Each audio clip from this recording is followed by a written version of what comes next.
Which team are the best and I go better than the rest? And if I hear team beat your chest, it's a schoolboy football. A team could rise and a team could fall, but they never will know until the whistle blows. So run, come enjoy the show. It's a schoolboy football.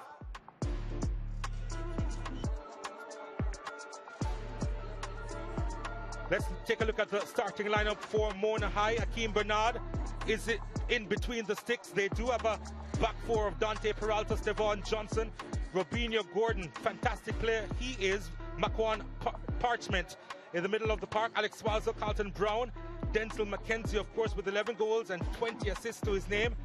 Demario Harris, Kishane Gordon, and Romarion Thomas up top.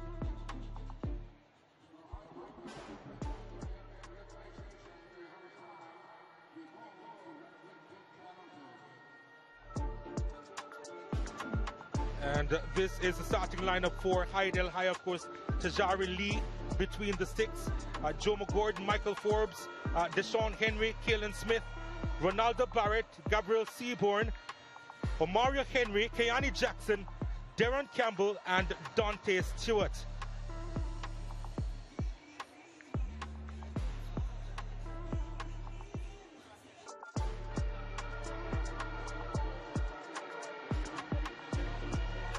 The full match highlights of Shane Nation, the man with the whistle. And after 10 minutes, this the definitive moment for Mona. Headed on by Mackenzie. It came to Gordon, who just glanced up and saw his teammate Demarion Harris in an excellent position. And wasn't he clinical with his finish into the far triangle? 1-0. 10 minutes into their first Manning Cup final. And how did they know at that time that that would have been all they would have needed? They continued to drive forward. Again, it was Gordon driving the ball inside the area. Carlton Brown got his head onto it but couldn't steer it between the sticks. Then this moment, getting into the area was Hydel. Thought he should have taken the strike there. In the end, left it for Deshaun Henry, whose shot was weak. Thomas was the best player on the park for Mona. Cutting in and fine a shot, really doing it at both ends. He's playing in a more advanced role this season, Romarion Thomas. But yeah, certainly a real box-to-box. Kishane Gordon, who had a pretty good first half, cutting on to the left foot, but just couldn't find the accuracy. Then into the second half, Hydel trying to get some balls into the area. This one well defended. Carlton Brown away on that occasion. Came into their own a little, did Hydel, as the second half wore on. Gordon, and that was excellent defending on that occasion by Barrett. It was getting back, or was it? It actually was probably Gordon putting his body on the line. Had an excellent game, did Gordon, but it wasn't enough. Hydel coming forward here. Henry Smith to, yeah. And that strike off target from Ronaldo Barrett. Deflected as well. And as I said, there was a 10-minute period where Mona trying to park the bus wasn't the best option. This they look a lot better at. Driving forward again, it was that man Romarion Thomas with a sublime bit of control and strike. Look at this. Picture perfect. And an inch too high.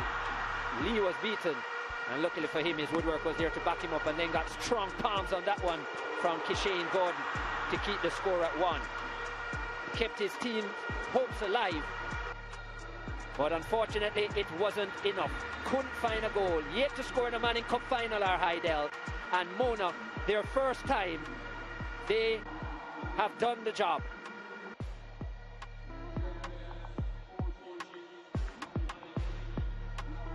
Just 1 goal in it, 5 on target from 20 attempts for Mona. Hydel, they had 10 shots, they had 4 on target, but they couldn't find that goal. It was a busy day for Shane Nation. He showed 8 yellow cards, and there were 23 fouls as well. All 22 players remained on the park. That was good to see. 3 offsides, Hydel, the guiltier of the 2. They also had majority of the corners and less of the possession. Mona High, 52%, as well as the lone goal. They lift their first Manning Cup title. Let's hear from our man of the match. He is with Kimani. It's Romarion Thomas. Thank you, Chris. I'm joined by man of the match for this Manning Cup final, Romarion Thomas. Romarion, you're a champion right now. How does it feel? Well, it's a great feeling, words can't explain right now. I'm very happy. Yeah, you were walking by and all the fans, they were crowding you and saying they knew you would win. Was that the feeling you had coming into this game today? Yes. And how happy are you that you could deliver the first Manning Cup title ever to Mona High? Well, I'm very grateful for it. I've been working hard. I pay off. All right, Romarion, congratulations. You can go on and celebrate now. Congratulations, Manning Cup champion. Thank you very much. Yeah, Romarion Thomas there, Manning Cup champion. Back to you, Chris Taylor. Yeah, Donald, well, Romarion Thomas, top season for him. Great performance today. As I said, he has a bright career ahead of him. Didn't score today, didn't create assists, but put in the work at both ends of the park. Got back defensively, very strong on the ball as well, Thomas. And what a moment, as you said, filled with emotion, Romarion Thomas. And I'm sure all the Mona players are as well. He finished with 9 goals and 3 assists on the season, did Thomas. But just look at these Mona players. What a feeling it must be. Yeah, it must be a really good feeling, what they've invested as far as adding to their ambition of going all the way. The 15th school to win the Manning Cup.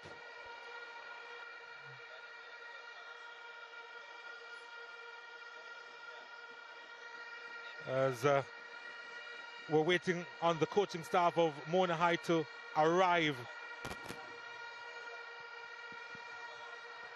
But it must be a really good feeling for even the spectators, and I'm sure there are quite a few neutrals who would have picked up on this Mona High story and wanting to be a part of history tonight here at the National Stadium. Let's go back to Kimani. Yeah, thank you, Donald. I'm joined by Manning Cup champion coaching staff of Mona High. Coach Butler, I have to ask you first, how does it feel to be champion? It feels great. It's a bad cup of kid, Kirk, all of them. For more than a little kid in a wheelchair, this thing today, we told you we do it for your little youth. We did it. Proud of a school, proud of a team, proud of Shelley, she's not here, but all of them did it together, one family. Coach, that's what love can do here, youth.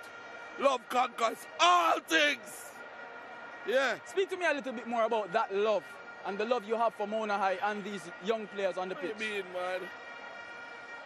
I better they do that to them. Look on what they gave us out on the field today. All heart, all fight.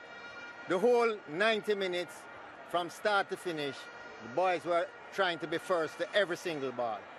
They wanted this and they got it. And we're so proud of them. So proud of them. Was this Mona Pride! Mona Pride. Was this an advertisement for just believing in the school system and what the school system can produce? This is about believing in youth. This is about having faith in yourselves. This is about Jamaica out of many one people. This is about showing the rest of the footballing community that if you just believe and play to what your skills are, your strengths are as a nation, we can accomplish anything. That's what these boys did. None of these boys were ever called for Jamaica under 20 or under 15 or under 13. Under 17. Nobody wanted them. And look how good they are. Time this thing stop now. Time we start putting the best foot forward as a nation and pick the best players.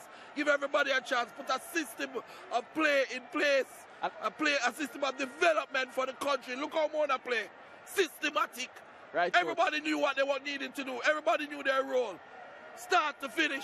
Right, Coach Butler. That's a great way to end this interview. You can go on and celebrate with your team now. Congratulations. Thank you very much. Thank you very much. Yeah, Coach Butler there. Which team are the best and I go better than the rest, and if your team beat your chest, it's a Schoolboy football, a team could rise.